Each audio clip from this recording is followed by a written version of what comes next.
In this turbulent world, war is no longer just military battles fought in mountains or between cities. Today's war is a hidden, extended war. We see leaders fall. Some are assassinated by a bullet. Some fall through scandals, and some collapse through another space, the space of the internet. What is happening today is no longer just traditional espionage operations. There is no longer the undercover agent in embassy corners, nor the spy who passes information in a paper envelope. Today, the fall can begin from a simpler place, from inside a pocket, from a mobile phone. Devices in the pockets of leaders and officials have become more dangerous than roadside bombs. Simple messages on a screen have become more powerful than car bombs. In this documentary, we will not tell the story of an assassination in the shadows, nor an execution in back alleys. Rather, we tell the story of a complete takedown, a single call that tipped the balance of power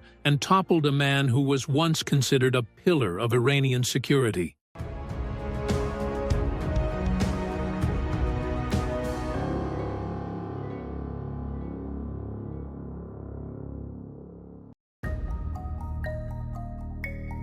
Why do states fear apps? Why have communication tools turned from mere chat programs into a strategic weapon? The answer begins with one simple fact. We live in an exposed world today. WhatsApp, Telegram, Signal, the apps we use every day to send pictures, greetings, or jokes, have become a massive information supply line for intelligence agencies around the world. Even with the slogan end-to-end encryption, even with reassuring words about security and privacy, the painful truth remains. Humans are always the weakest link. The vulnerabilities are not in the code, but in us. Calls we answer without thinking. Links we click out of curiosity. WhatsApp in particular, despite its reputation as the most secure app in the public eye, has become one of the biggest tools for penetrating the pockets of officials, activists, dissidents, and even senior security officers. But why WhatsApp specifically? Because everyone uses it, because phone numbers are familiar, because messages look ordinary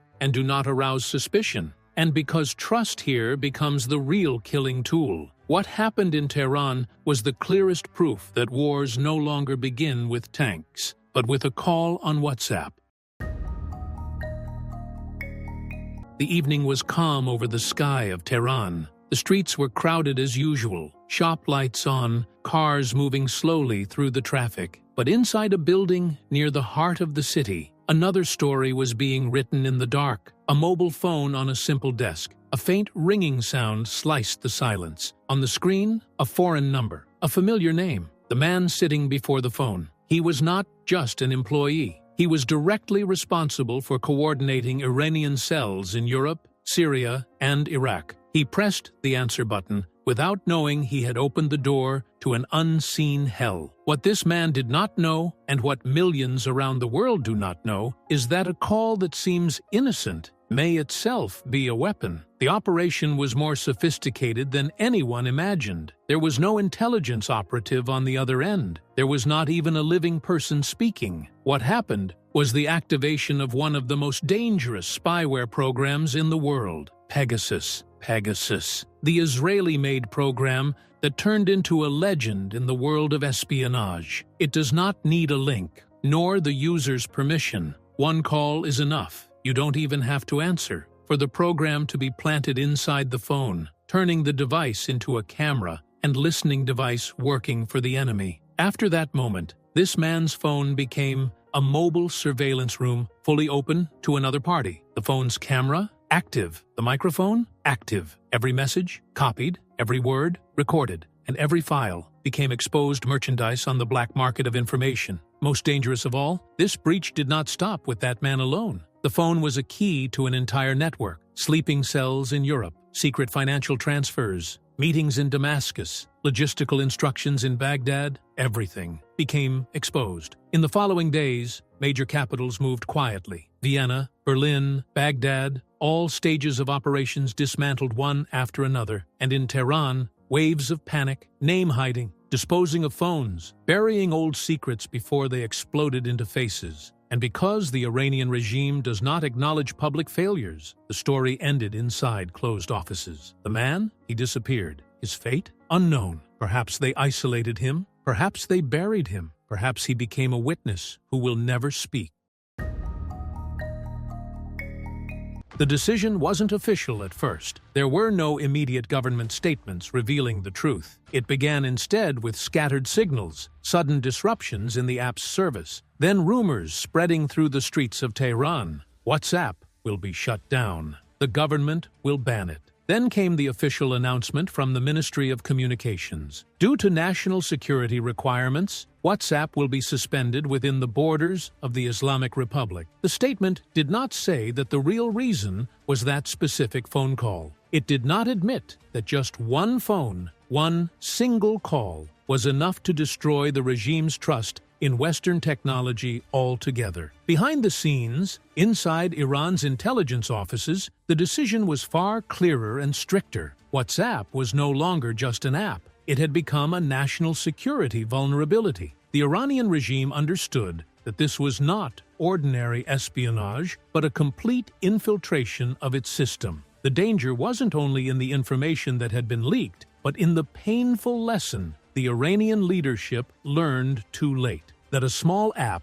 can bring down years of intelligence work in a single moment. The shock was doubled, especially since Iran's own intelligence agency, the Ministry of Intelligence, had long used similar methods to monitor activists at home and abroad. But for it to happen to them so easily, so quietly, through a phone in the pocket of one of their own men, was a devastating blow. From that moment on, Iran began following in the footsteps of stricter nations in handling cyberspace. The leadership turned its eyes eastward, toward models that isolate their populations from the global internet and create a private world fully under state control. But the question that haunted decision-makers in Tehran wasn't just about WhatsApp, it was about what would come next, because the real danger wasn't in the app itself, but in who controls it.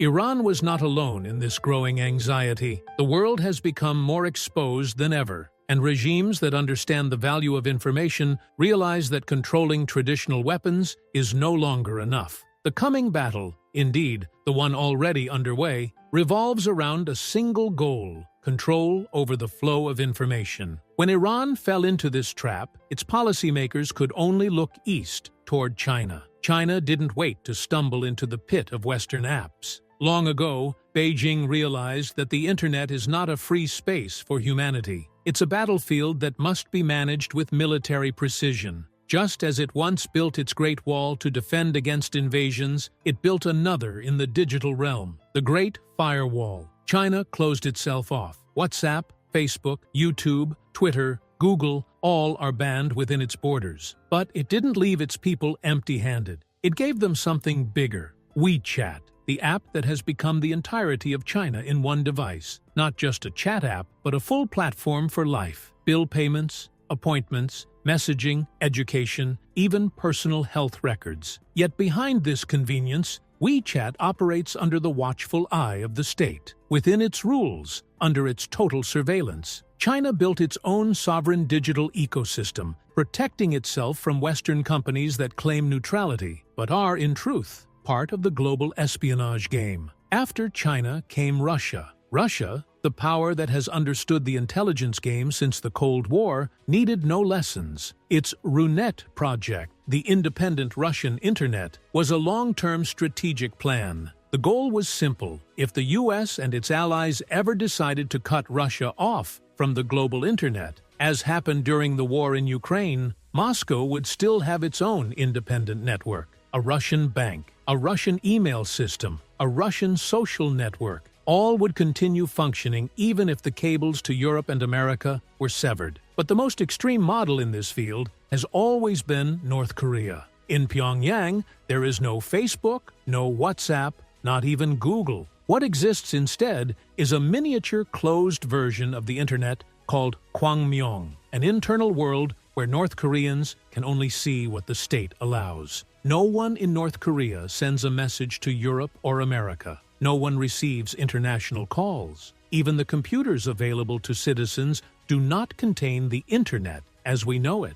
North Korea has turned the internet itself into a domestic propaganda tool, not a medium of communication with the outside world. Total restriction, total surveillance, near total isolation. Iran looked at these models and began asking itself, which path should we take? China's model, advanced isolation with massive, state-controlled alternatives. Russia's model, maintaining external connections while building internal backups for emergencies. North Korea's model, complete isolation, a fully closed world. But a deeper fear haunted the Iranians. Even digital walls cannot withstand the new threat coming from space. And there, a new name began to terrify everyone: Starlink.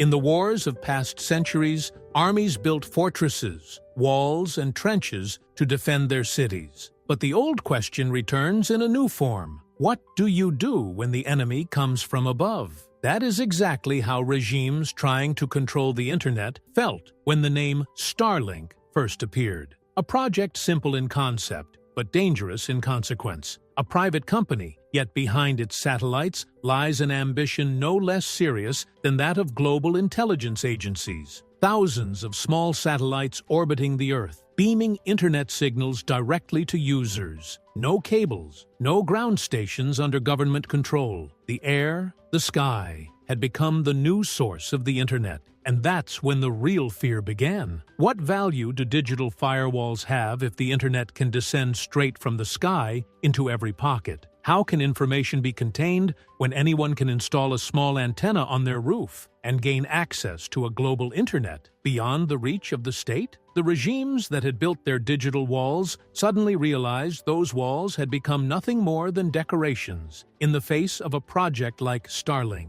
And the first to feel this threat was Iran itself. During the 2022 protests, Iran's security forces began enforcing a full blackout. Social media sites were banned, ground internet was disrupted or cut off entirely in some areas. But the surprise came from outside. Iranian activists inside the country, through secret channels, managed to obtain Starlink receivers. Suddenly, open communication with the world was restored. Videos reappeared. Messages flowed again. The true voices from the ground could be heard, despite all the regime's attempts to silence them. China, which had long believed its great firewall was impenetrable, began to feel uneasy. Starlink could turn digital isolation into an obsolete idea. Even Russia, amid its war with the West, realized those satellites were orbiting above its skies too, carrying with them the potential for a new information explosion. And what made matters worse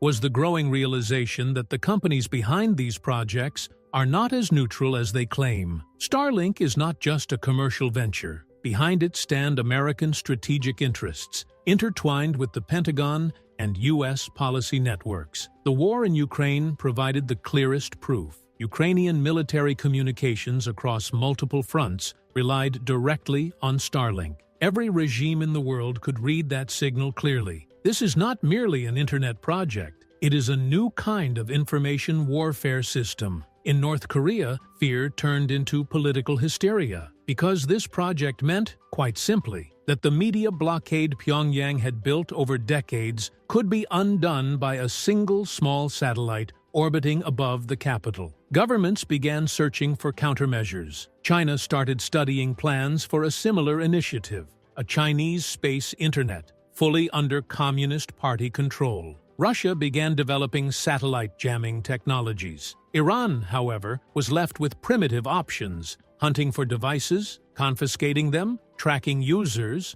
and running campaigns against anyone trying to smuggle them in. But the greater truth remained in everyone's mind. The internet coming from the sky cannot be blocked forever. As Starlink expands and its coverage reaches more countries, the question has outgrown the capacity of any government to answer. The world is moving toward a new stage, one where the very idea of total control over the internet begins to vanish. With every new satellite added to Earth's orbit, governments lose a little more of their ability to close the windows. Wars are no longer fought only in the streets. War now lives in the air, and what's coming is far more dangerous.